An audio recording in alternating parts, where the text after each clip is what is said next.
नमस्कार दोस्तों, स्वागत है आपका सीआईएसएफ एग्जाम्स बाय स्टडी फंडा में। आज की इस वीडियो में हम बात करने वाले हैं सीआईएसएफ एसी एलडीसी की last previous year cut offs के बारे में। दोस्तों ऑल्दो मैंने यहाँ पे 5 साल लिखा है, बट इतना पीछे जाने की आपको आवश्यकता नहीं है। 2-3 साल में जो है कट ऑफ का जो है एनालिसिस हम देखते हैं कितना आपका रहा है दोस्तों। ठीक है, कट ऑफ जो है काफ़ी सारी चीज़ों के ऊपर डिपेंड करता है। सबसे पहली जो चीज़ है आपकी जिसके ऊपर कट ऑफ डिपेंड करती है वो है आपकी नंबर ऑफ वैकेंसीज। उसके बाद कितने एस्पिरेंट जो है उस एग्जाम में जो है अपीयर होने वाले हैं।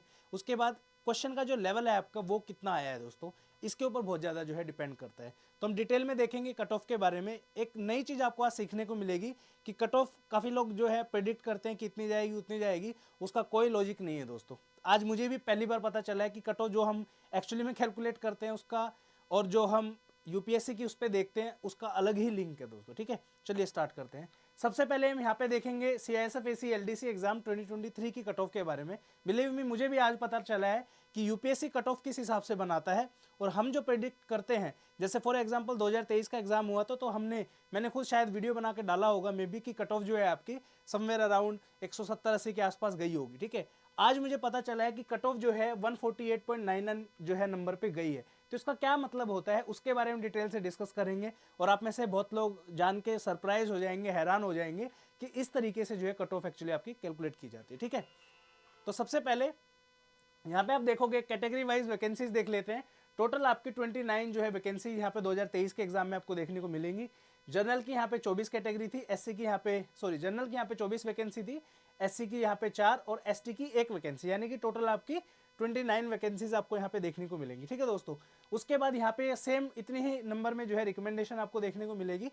उसके बाद यहाँ पे जो है सबसे इंपॉर्टेंट जो चीज़ है वो यहाँ पे है दोस्तों। ठीक है, अब एक चीज़ मैं दिखाता हूँ आपको। मैंने नीचे कुछ लोगों के नाम और उनके मार्क्स जो है वो लगाए हुए हैं यहाँ पे। ठीक है, यहाँ पे 24th नंबर पे जो है आपकी सारी जनरल की वैकेंसी खत्म हो रही है। आप देखोगे जनरल की सिर्फ 24 वैकेंसी है।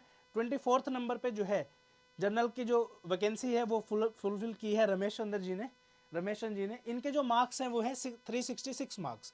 यहाँ पे आप देखोगे एग्जैक्ट नंबर लिखा हुआ है 366, लेकिन रमेश चंद्र जी के यहाँ पे जो है 193.29 मार्क्स है, जबकि यहाँ पे जो है 148.99 मार्क्स आपके दिए हुए हैं। ठीक है, अगर इस लिस्ट में और मैं नाम देखूँ तो इनसे कम जो है काफ़ी लोगों के नंबर हैं, जैसे 187, 183, 181, बट ये वाला नंबर जो है कहीं पे भी मुझे मिल नहीं रहा है। इसका रीज़न क्या है अब समझते हैं दोस्तों। ठीक है, देखिए जब भी यूपीएससी कोई भी एग्जाम लेता है, आपको पता है यूपीएससी ने जितने भी अभी तक एग्जाम लिए हैं, हर एग्जाम का ना एक पैटर्न होता है कि जितनी भी पोस्ट आपकी होती है, फॉर एग्जाम्पल 29 पोस्ट यहाँ पे हैं आपकी। ठीक है, तो इसके नंबर ऑफ रेशो में कुछ जो है बच्चों का जो है रिजल्ट यूपीएससी शॉर्टलिस्ट करता है। ठीक है, अब वो नंबर जो है अलग अलग नंबर होते हैं। आई थिंक इस बार जो 120 के आसपास जो है बच्चों का रिटर्न इन्होंने क्वालिफाई किया था, यानी कि 3 गुना से लेके 5 गुना तक जो है ये बच्चों को सिलेक्ट करते हैं। मान के चलिए 30 वैकेंसी है तो 120 के आसपास बच्चों को शॉर्टलिस्ट करेंगे, थोड़ा बहुत ऊपर नीचे चलता है आपका। ठीक है, जो चीज़ समझाने की है उसके ऊपर बात करते हैं। ठीक है, अब मैं एक लिस्ट बना रहा हूँ यहाँ पे कि ये पूरी लिस्ट है दोस्तों। ठीक है,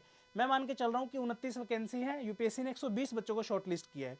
यहाँ पे होगा पहले नंबर का कैंडिडेट जिसके पेपर 1 में सबसे ज़्यादा मार्क्स होंगे। ठीक है, और यहाँ पे होगा मान लो 120वें नंबर पे एक कैंडिडेट जिसके जो है सबसे कम मार्क्स होंगे। ठीक है, तो 120वें नंबर का जो कैंडिडेट है ये वो बच्चा है जिसके 148.99 मार्क्स आए हैं। इससे ऊपर जितने भी कैंडिडेट, अब फॉर एग्जांपल यहाँ पे मैं मान के चल रहा हूँ कि 195 एक स्टूडेंट के मार्क्स है, तो ये लिस्ट में जो है यहाँ पे 1 से लेके 120 तक की लिस्ट में मान के चलो ये 70वें नंबर पे रहे होंगे फॉर एग्जाम्पल। ठीक है, अब यहाँ पे एक इंपॉर्टेंट चीज नोट करने वाली क्या है, सिर्फ इसके बेसिस पे जो है ये आपकी जो पूरी लिस्ट है सिर्फ इसके बेसिस पे नहीं बनती है दोस्तों। ठीक है, रिटन एग्जाम के अलावा जो है आपका पेपर 2 भी होता है, आपको पता है उसके अंदर आपका 100 मार्क्स का वो पेपर होता है। अब जो बच्चा 148.99 मार्क्स थे जिसके, उसका पेपर 2 भी डेफिनेटली क्लियर हुआ होगा, उसके उसमें भी कुछ मार्क्स आए होंगे, तो वो और उसमें ऐड कर दो, तो ये दोनों मिला के जो है आपके मिनिमम 213 नंबर जो है आने चाहिए।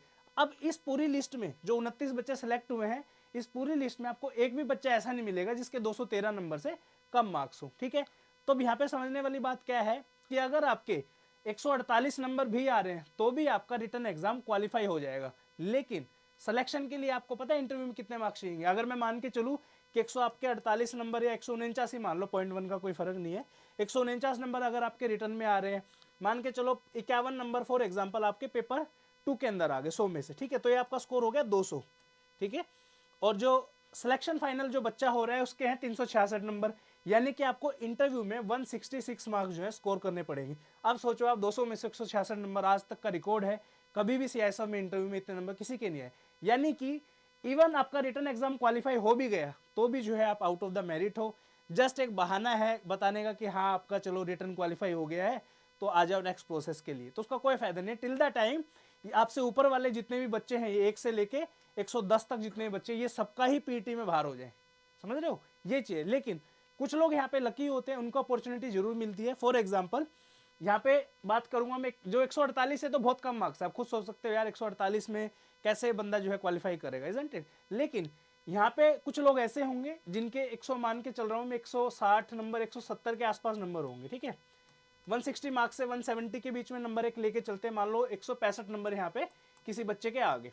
अब ये बच्चा जिसके नंबर 165 है यहाँ पे, इस बच्चे ने पेपर 2 बहुत बढ़िया लिखा है, ठीक है। मैं मान के चल रहा हूँ इसके पेपर 2 में मान लो 55 नंबर है यहाँ पे, for example, for the sake, right. तो ये दोनों का स्कोर आप मिला के देखोगे तो कितना हुआ, 5 और 5 10, हासिल का 1 2 और 1 हो, 220 नंबर यहाँ पे जो है आपके आगे हैं। अब आप देखो फाइनल में सेलेक्ट होने के लिए आपको कितने चाहिए, 366 मिनिमम चाहिए। यानी कि आपको अगर 366 में से मैं अगर 220 नंबर भी आपके घटा दूं तो यहाँ पे 146 नंबर बनते हैं, जो कि एक अचीवेबल स्कोर है, इजंट इट। यानी 146 नंबर जो आपके अगर इंटरव्यू में आ जाते हैं तो आप फाइनल मेरिट लिस्ट में आ जाओगे दोस्तों आराम से, राइट। काफ़ी बच्चे हैं उनके उससे भी ज़्यादा नंबर जो है आए हैं फ्यूचर में, पहले आए हैं, फ्यूचर में तो खैर अभी कुछ प्रेडिक्ट नहीं कर सकते। काफ़ी बच्चों के 150 नंबर तक भी मैंने देखे इंटरव्यू में, 155 भी देखे हैं, ठीक है। तो 140 नंबर आपके आ सकते हैं। अब इसके ऊपर डिपेंड क्या करता है, आपका पेपर बहुत बढ़िया होना चाहिए, उसके बाद इंटरव्यू में एक्स्ट्रा ऑर्डिनरी स्कोर होना चाहिए। यानी कि जो बच्चे, कुल मिला के ओवरऑल डिस्कशन का सिर्फ इतना सा मतलब है, जो बच्चे बिल्कुल ही बॉर्डर लाइन पे है, आपका रिटर्न तो 200% क्लियर हो जाएगा, बट आप ये कोशिश मत करना कि आपका फाइनल लिस्ट में नाम आएगा, ठीक है।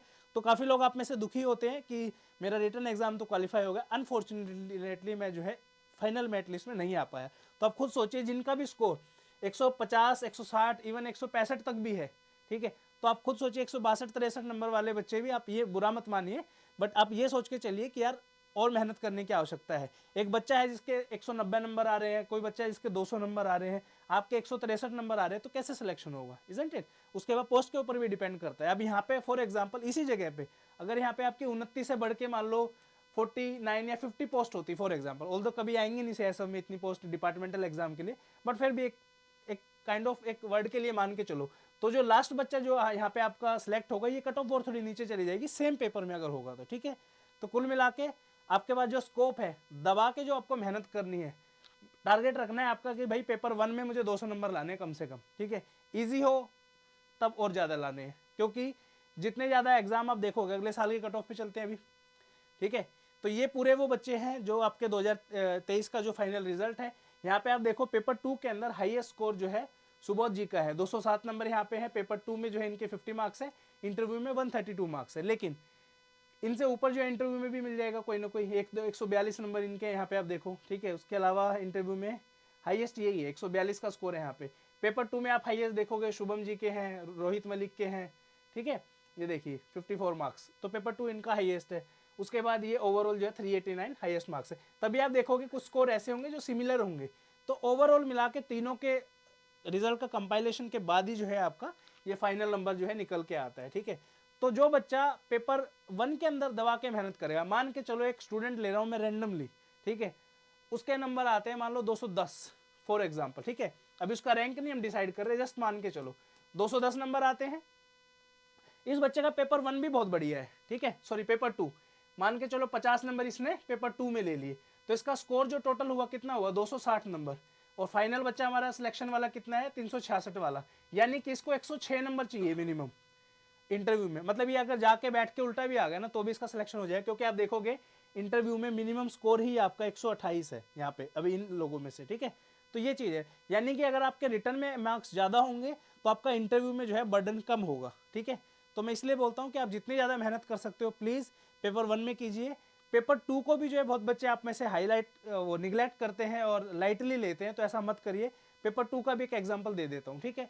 एक बच्चा है जिसका पेपर 1 में ठीक ठाक स्कोर है, मान के चलो 180 नंबर उसका स्कोर आ गया। अब यहाँ पे आप देखोगे बहुत बच्चे ऐसे जिनका 180 से ज़्यादा है, ये देखो ये हो गया, ये है, ये हो गया, ये हो गया, सारे ही ऑलमोस्ट 180 से ज़्यादा वाले हैं, ठीक है। लेकिन ये बच्चा ऐसा, इसका पेपर 2 बहुत एक्स्ट्रा ऑर्डिनरी है, ठीक है। 180 मार्क्स इस केस में है, 55 मार्क्स जो है ये अपना पेपर 2 के अंदर ले आए, ठीक है। तो इसका स्कोर हुआ आपका 8 और 5 13, 235 नंबर इसके यहाँ पे आ गए। अब 366 में से अगर ये मार्क्स आप माइनस कर दोगे 235, तो यहाँ पे आपका आएगा 131 नंबर आएंगे, जो कि इजीली जो है आप इंटरव्यू में यहाँ पे ला सकते हो। बहुत बच्चों के यहाँ पे आए हुए हैं, ठीक है। तो पेपर 2 को भी जो है हल्के मत लीजिए। अब यहीं पे सिनेरियो में सेम केस में अगर ये बच्चा एवरेज परफॉर्म करे 180 मार्क्स के साथ, मान लो 180 मार्क्स इसके पेपर 1 के अंदर आए हैं, और इंटरव्यू में सॉरी रिटन एग्जाम में जो आपका पेपर 2 है, यहाँ पे मिनिमम स्कोर 42 1 या 2 मार्क्स का है, 41 लगा लो यहाँ पे, ठीक है। तो 180 जमा में 41, ये हुआ 1, 8 और 4 12, हासिल का 1, तो यहाँ पे 221 नंबर हुए। अगर इसको 366 में से मैं माइनस करूंगा 221 को, ठीक है, तो यहाँ पे आएगा 5, 6 में से 2 गया 4, 145 नंबर आ जाएंगे। तो 145 तो आए नहीं किसी के, इजंट इट। सेम उस पे अगर इस बच्चे के पेपर 2 में थोड़ा सा अच्छा स्कोर होता तो ये फाइनल मेरिट लिस्ट में आ जाता है, ठीक है। तो इसलिए पेपर 2 को जो है बिल्कुल भी इग्नोर नहीं करना है। जितने मार्क्स ला सकते हो पेपर 1, 2 दोनों के अंदर लेके आइए, दबा के पढ़िए, ठीक है। चलो नेक्स्ट देखते हैं 2022 की कट ऑफ। यहाँ पे जो है टोटल 19 सीट थी। अब ये जो मार्क्स है ना दोस्तों, ये जो ओवरऑल मार्क्स है, ये बहुत सारी चीज़ों पे डिपेंड करते हैं। सबसे पहला तो अगेन मैंने बताया वैकेंसी के ऊपर होता है। ऑल्दो यहाँ पे कम वैकेंसी थी तो इसलिए ये कट ऑफ जो है ज़्यादा आपकी गई 396। यहाँ पे आपकी 29 वैकेंसी थी तो इसलिए 366 गई है। तो वैकेंसी का यहाँ पे आपने देखा फर्क।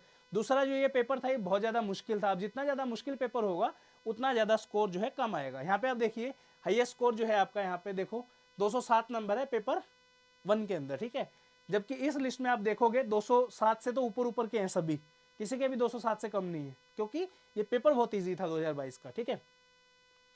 उसके बाद यहाँ पे भी सेम कंसेप्ट है, 189 का है, 250 है यहाँ पे, और 396, यानी कि जो लास्ट कैंडिडेट होगा जनरल का उसके मिनिमम 396 मार्क्स आने चाहिए।